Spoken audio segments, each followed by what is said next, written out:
Le damos una cariñosa bienvenida a su programa Diálogo Bíblico. Hemos avanzado bastante en el libro de Marcos. Los hechos que vamos a comentar ahora son los hechos que van a ocurrir en Jerusalén.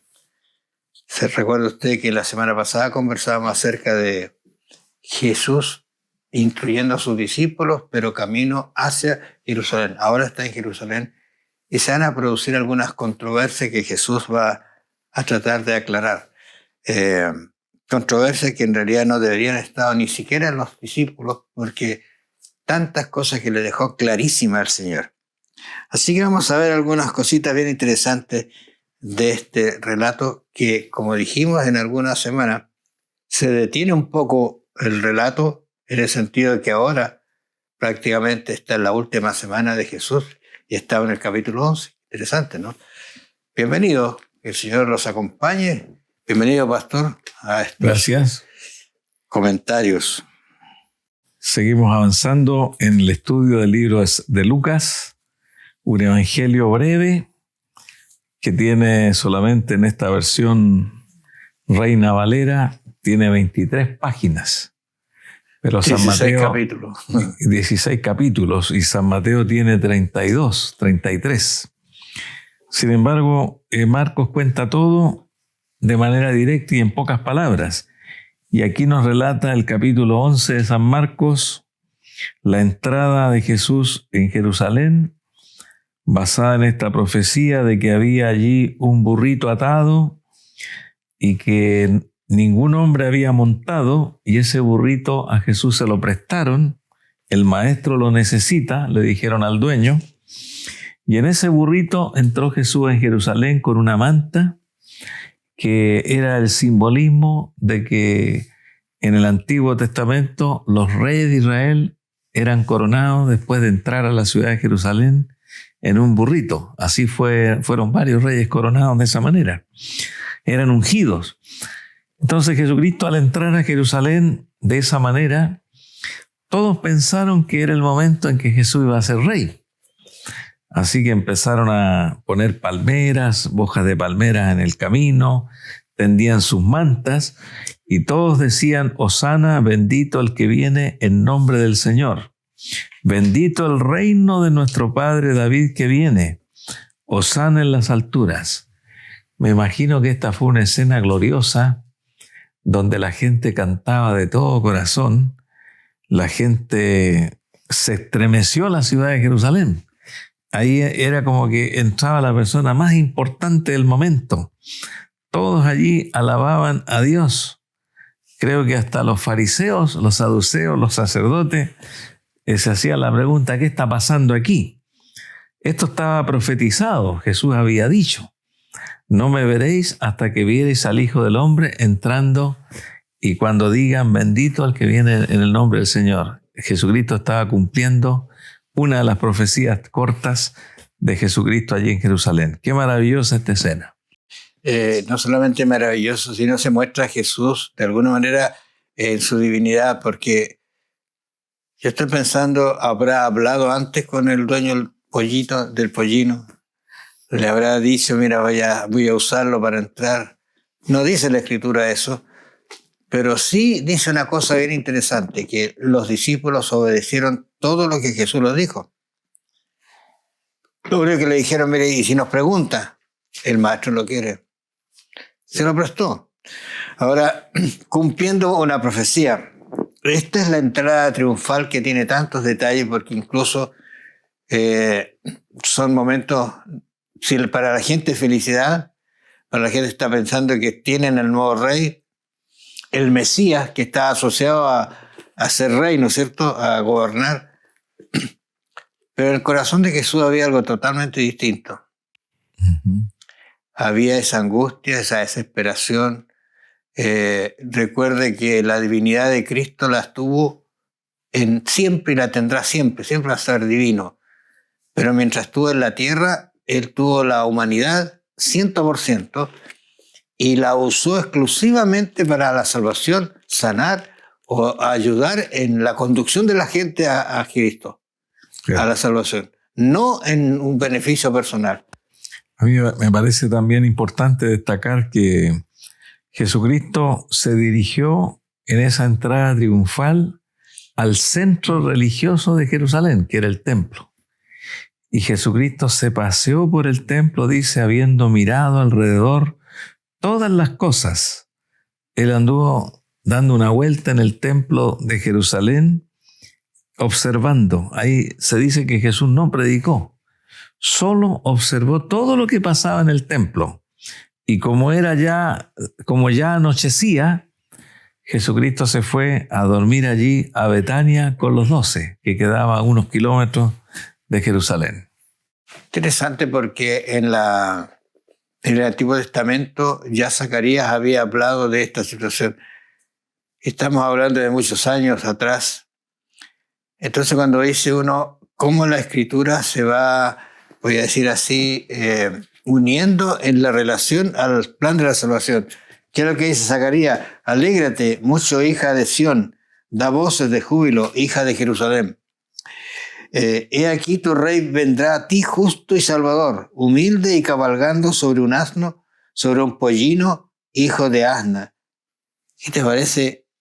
Exacta la profecía. Pero sale exactamente. O sea, lo hace de tal manera que se cumpla la profecía. ¿Para qué? Para que haya una hilación, una credibilidad, porque ¿qué había en el momento en que Jesús estaba aquí en la tierra? Solamente el Antiguo Testamento.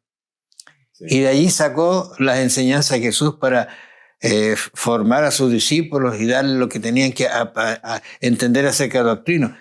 Y esto tiene que alguna vez los discípulos haberlo leído. Claro. Quiero también expresar ese momento glorioso de Jesús. Hablábamos recién que Jesús observó el templo. Ese templo de Jerusalén era el templo de Herodes, así se le llamaba. 20 años antes que naciera Jesucristo, él lo había terminado. Se demoraron varios años en reconstruirlo completamente, trayendo mármol de Italia, de Grecia. El templo, curiosamente, antes de que Herodes lo arreglara, tenía una extensión de 7 hectáreas, donde estaba el templo, las cámaras, las bodegas, los lugares de los sacrificios, estaban los patios, el patio de los gentiles, el patio de las mujeres. Pero Herodes lo dejó en total cercado el templo con 14,4 hectáreas. Y el mármol era precioso. Habían traído tremendas piedras de diferentes lugares. Era una maravilla del mundo. Se dice en la historia que la obra más culminante de Herodes, de todas las construcciones que hizo, él construyó muchas ciudades, puertos, castillos. La obra maestra de Herodes fue el templo. Para que nosotros nos vayamos imaginando qué significaba este centro espiritual donde en 14 hectáreas cabían perfectamente 100.000, 200.000 personas acumuladas allí. Así que ese fue el momento que Jesús observó todo lo maravilloso que era ese templo, pero en su mente tenía algo en el pensamiento. Estoy pensando que lo maravilloso, ¿tú recuerdas cuando en algún momento los discípulos le dijeron a Jesús y qué iba a pasar acerca del templo, ¿te acuerdas? Sí. Porque para ellos el templo era indestructible. Sí. Dios lo iba a cuidar.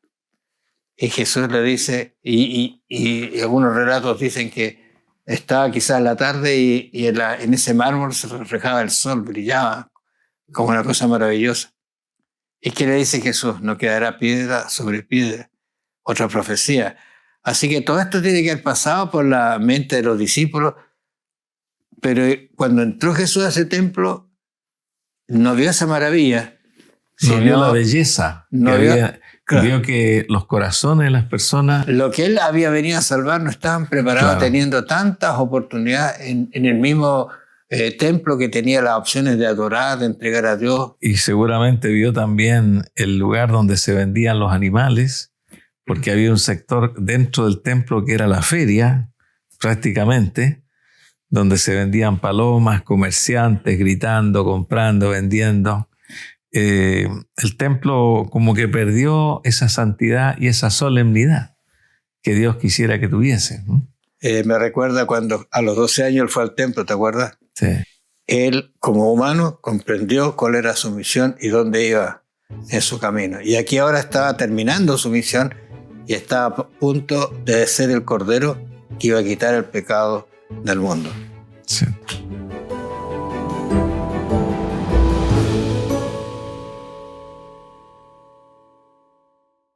Bueno, Jesús se había ido a Betania y el relato de Marcos continúa diciendo al día siguiente, o sea, fueron a descansar lejos del templo.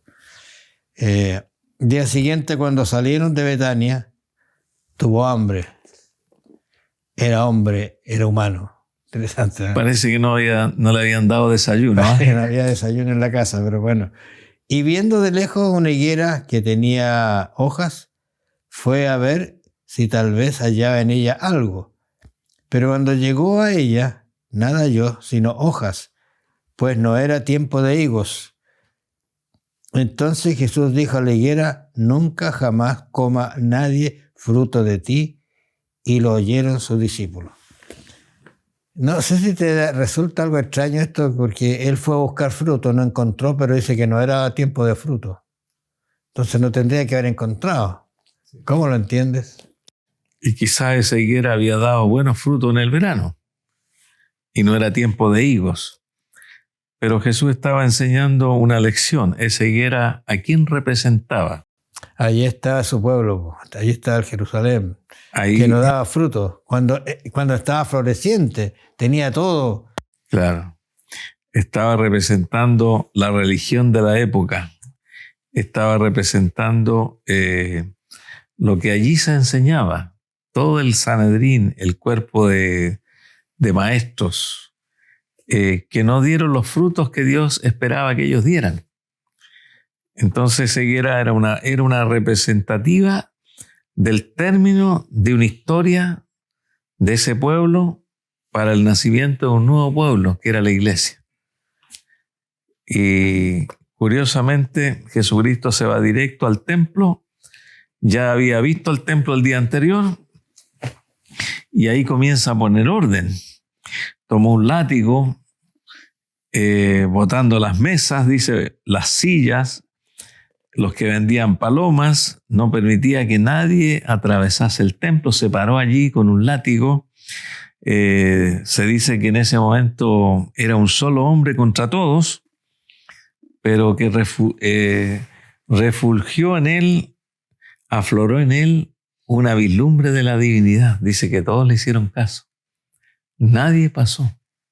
Nadie dijo: ¿y qué se cree este hombre? Saquémoslo de aquí.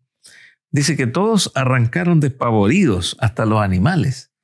Los animales huyeron.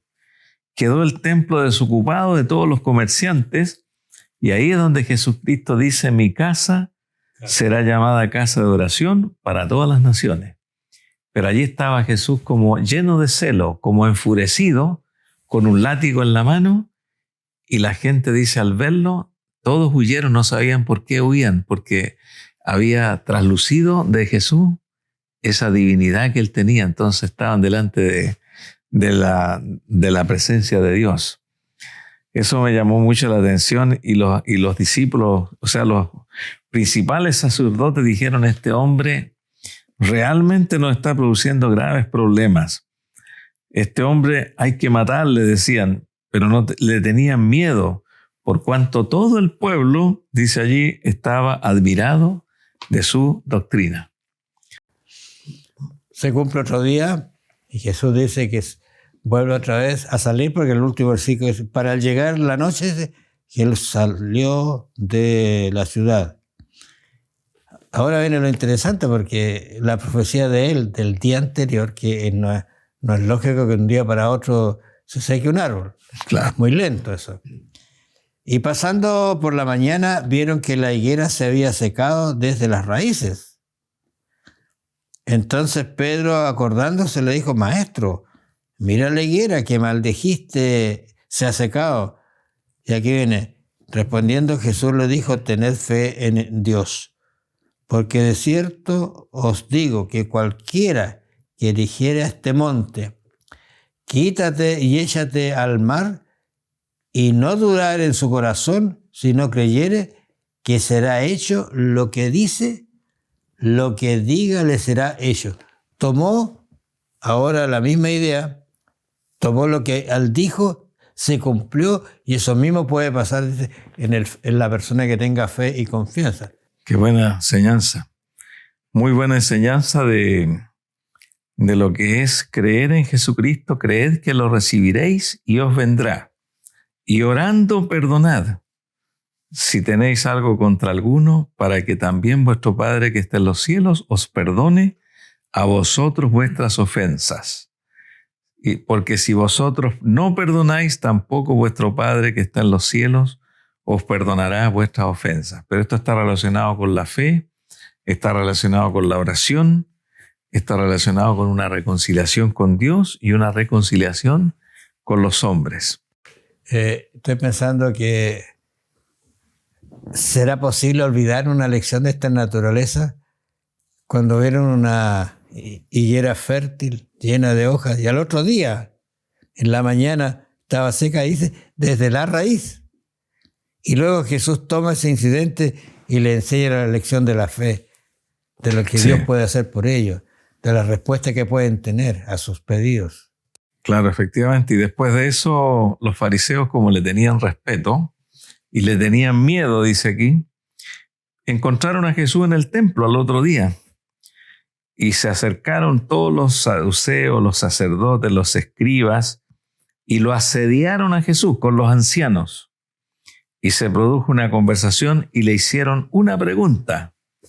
Fíjese usted la pregunta que le hicieron. ¿Con qué autoridad haces estas cosas? ¿Y quién te dio autoridad para hacer estas cosas? Ellos podrían haberle hecho la pregunta, ¿por qué purificaste el templo? Sabían ellos que estaban mal. Claro. Ellos sabían que el templo lo habían convertido en una cueva de ladrones, dice el mismo Jesús. Entonces le preguntaban, ¿con qué autoridad? ¿Quién te mandó? ¿Por qué te tomas atribuciones que no te corresponden? Jesús respondiendo le dijo, os haré yo también una pregunta, respondedme, y os diré con qué autoridad hago estas cosas. ¿El bautismo de Juan era del cielo o de los hombres? Respondedme. Uno dirá, ¿qué tiene que ver esto con la pregunta que le están haciendo a Jesús? ¿Te fijas? Pero es interesante cómo Jesús los enfrenta a ellos también. Entonces mira lo que dice acá. Entonces ellos discutían entre sí diciendo, si decimos del cielo, dirá, ¿por qué pues no le creíste? Mira, o sea, los enfrentó a ellos a su propia realidad. Y si decimos de los hombres, pero temían al pueblo, pues todos tenían a Juan como un profeta verdadero. Así que respondieron y dijeron a Jesús, no sabemos. Entonces Jesús, yo tampoco le respondo la pregunta. ¿Qué te parece? Bueno, imaginémonos la escena. Ellos se reunieron en un costado, todos los fariseos que estaban allí, mientras Jesús seguía con sus apóstoles y otras personas, y allí estaban discutiendo. ¿Qué le respondemos? Porque aquí estamos encasillados en dos respuestas, no podemos decir ni sí ni no. Y al final respondieron, no sabemos. Era una respuesta humillante para ellos, porque ellos decían saberlo todo. Pero para no comprometerse con la gente y no comprometerse con Jesús porque no creyeron en Juan el Bautista, respondieron, no lo sabemos. Y Jesús le respondió también, como dijimos allí, tampoco yo os digo con qué autoridad hago estas cosas. Y los dejó a ellos pensando. No le respondió.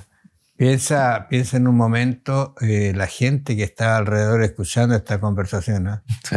Yo pienso que es como cuando hay una discusión y uno está mirando a esa persona, luego mira al otro, y acá, y aparece, y uy, la sabiduría los dejó callados, y decir así.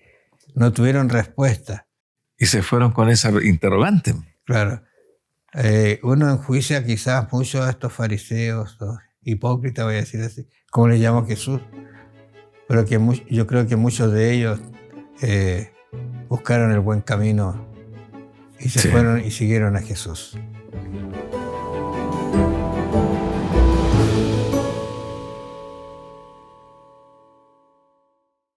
Ahora viene si ustedes notan que el relato de Marcos está día a día, por eso digo que está más lento el relato en ese sentido, porque un día y ahora viene otro día, y si uno mira acá Marcos 12:13, dice, y enviaron a algunos de los fariseos y de los herodianos para que le sorprendieran en alguna palabra. Marcos 12:13. Viendo ellos, le dijeron, Maestro, sabemos que eres hombre veraz y que no te cuidas de nadie, porque no miras la apariencia de los hombres, sino que con verdad enseñas el camino de Dios. ¿Es lícito dar tributo a César o no? ¿Daremos o no daremos? Todo lo que le han dicho es una trama vergonzosa de una hipocresía que ellos no la creían, pero tenían que poner un argumento para ver cuál era la respuesta que él les iba a dar. Uno dice, bueno, yo haría lo mismo, no creo. Yo no sé si uno podría tener esa respuesta en el momento. Hay que ponerse en la escena. Están allí los personajes, está la gente rodeándolo acá, ¿no es cierto? Y todos están a la expectativa, ¿qué iba a decir ahora? Estos son gente sabia, entendía, y de hecho lo eran. Claro, a mí me llama la atención del elogio que ellos hicieron de Cristo, de Jesús. Eres hombre veraz, lo sabemos. No te cuidas de nadie. Era un hombre recto, transparente. No tenía acepción de personas. No miras la apariencia de los hombres. Enseñas con verdad el camino de Dios. Imaginémonos, si nosotros tenemos a alguien, a una persona que pensamos eso de esa persona, pero en el fondo ellos creían eso. Eso es una frase hipócrita para ver quién respondía después. Elogiando a Jesús, pero en el fondo ellos no creían. Y podemos ver que hay muchas personas que a lo mejor tienen una impresión de Jesús de esta manera, pero en el fondo de su corazón no aceptan su mensaje, no aceptan su ministerio, ni tampoco su crucifixión, su muerte en la cruz, el perdón de los pecados. Y ellos con hipocresía hicieron esta pregunta, ¿daremos el tributo a César o no? Era una pregunta para pillarlo a él en su respuesta. Pero a Jesús nadie lo podía descolocar, como podemos decir. Hubo una sola persona que leímos nosotros, ¿te acuerdas de esa mujer que... Tuvo dos instancias que le respondió, pero perfectamente. Claro, los perrillos... Los comen de la migaja. También comemos. Entonces ahí Jesús se dio cuenta que la mujer estaba muy interesada. Entonces Jesucristo le responde, viendo la hipocresía de ellos, ¿por qué me tentáis? Traedme la moneda para que la vea. Y los hombres ahí le pasaron la moneda a Jesús. Y hizo la pregunta, ¿de quién es esta imagen y la inscripción?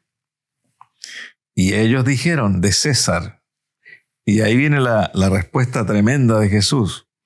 Dad a César lo que es de César y a Dios lo que es de Dios. Esa fue su respuesta. Y se maravillaron de él. Fíjate que ahí coloca la respuesta en la boca de ellos, ¿eh? No se las da a Jesús. Sí. Porque tú eres el que tienes que decidir a quién vaya a dar el tributo. Sí. Si eres de César, dalo a él y a Dios lo que le corresponde.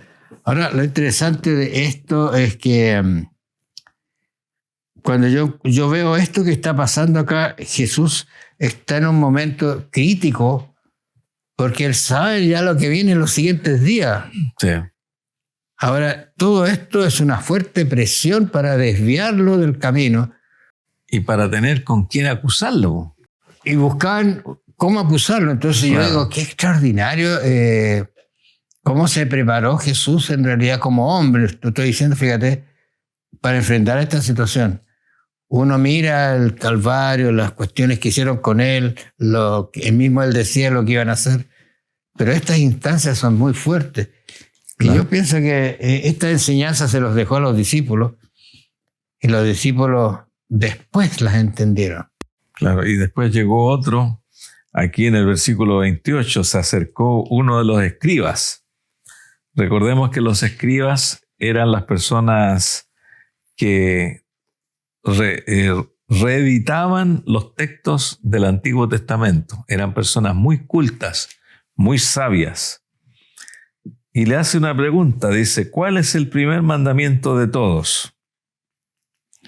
Y Jesús le respondió, bueno, el primer mandamiento es: oye Israel, nuestro Dios, el Señor, uno es. Amarás al Señor tu Dios con todo tu corazón, con toda tu alma, con toda tu mente y con todas tus fuerzas. Este es el principal mandamiento. O sea, el principal mandamiento es amar a Dios. ¿Cuál es el segundo mandamiento? El segundo es amar al prójimo como a ti mismo. No hay otro mandamiento mayor que estos dos. ¿Y qué respondió el escriba allí? En el verso 32, si lo puedes leer, Raúl, también. Dice, entonces el escriba le dijo, bien, maestro, verdad has dicho, que uno es Dios y no hay otro fuera de él. O sea, esta gente, yo digo, ¿cómo entendía las cosas? Pero actuaban siendo hipócritas con Cristo. Claro, y el amarle de todo corazón, con todo entendimiento, etc. Entonces Jesús, viendo que había respondido sabiamente, le dijo, no estás lejos del reino de Dios. ¿Qué expresión me gustó eso que le dijo Jesús a este hombre? No estás lejos, pero tampoco estaba en el reino de Dios. Los apóstoles estaban, y muchos estaban, pero este hombre, a pesar de conocer mucho, de tener la ley en su mente y conocer la teología, no estás lejos del reino de Dios. Una respuesta de Jesús. Dice al final, dice, ya ninguno después de esto osaba preguntarle. Claro, ¿por qué? Porque la pregunta que hacía los dejaba, voy a decir así entre comillas, en vergüenza. Tenía respuestas que no tenían. Tienes razón, pues. Sí. ¿Qué le vamos a preguntar si él siempre tiene una respuesta justa, verdadera? Claro. ¿Qué sucede al final de este capítulo acá? O sea, vamos a seguir estudiando porque nos quedan muy pocos capítulos. Uno mira acá, dice, enseñando a Jesús en el templo decía, ¿cómo dicen los escribas que el Cristo es hijo de David? Un tema que llegamos vamos a tratar de incorporar quizás la próxima semana, pero mira, yo estoy pensando que Cristo, cuando estuvo en la tierra, trató de dejar bien plantado el mensaje que los discípulos tenían que predicar después. Y uno los mira y dice, qué manera de no entender. Sí. Porque tú te das cuenta que ellos, mientras Cristo está dándole toda la verdad, ellos están pasando otras cosas. Ese Claro. es el problema nuestro a veces. Que Claro. nuestro pensamiento se desvía de la verdadera o de la verdad que Cristo quiere dejarnos. Claro, una de las grandes controversias de los escribas contra Jesús y de los sacerdotes, fariseos y saduceos era descolocar a Jesús con respecto a las enseñanzas de Moisés. Claro. Todo iba hacia ese punto.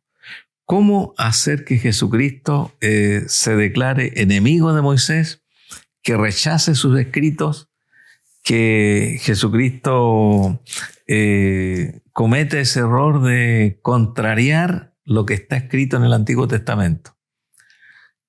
Y nunca lo lograron. ¿Qué enseñanza nos deja a nosotros eso? Que Jesucristo no vino a derribar las leyes del Antiguo Testamento, sino que vino a cumplir las leyes de Dios, vino a cumplir las profecías, vino a cumplir aquello que Dios había anunciado del plan de salvación, y Jesucristo unió el Antiguo Testamento con el Evangelio que él mismo predicó. O sea, el Antiguo Testamento es complementario, o ambos son complementarios el uno del otro, porque hay que entender lo que quedó atrás, lo que quedó caducado, y hay que entender lo que se cumplió en las profecías que Jesús anunció. Eso es lo maravilloso. Entre Jesús y Moisés no hay contradicciones. Yo no sé si usted está pensando, porque el mundo está muy convulsionado, los países están muy convulsionados, hay muchas situaciones políticas, de guerra. No sé cuánto en su mente usted capta de eso que está sucediendo en su entorno, pero también cuánto de eso lo está alejando quizás de la verdad de la Biblia, de sus enseñanzas. Y a veces estamos dando opiniones que podrían ser contrarias a lo que Jesús dijo. Quizás deberíamos cuidarnos en eso y dedicar un poquito más tiempo, que en vez de quizás escucharse un noticiario de lo que está sucediendo 1 hora, dedicar media hora. Personalmente estudiar la Biblia y ver lo que Jesús dijo en estos capítulos, porque Él está por entregar su vida por usted y por mí. Que no sea en vano. Señor los bendiga, nos vamos a encontrar la próxima semana.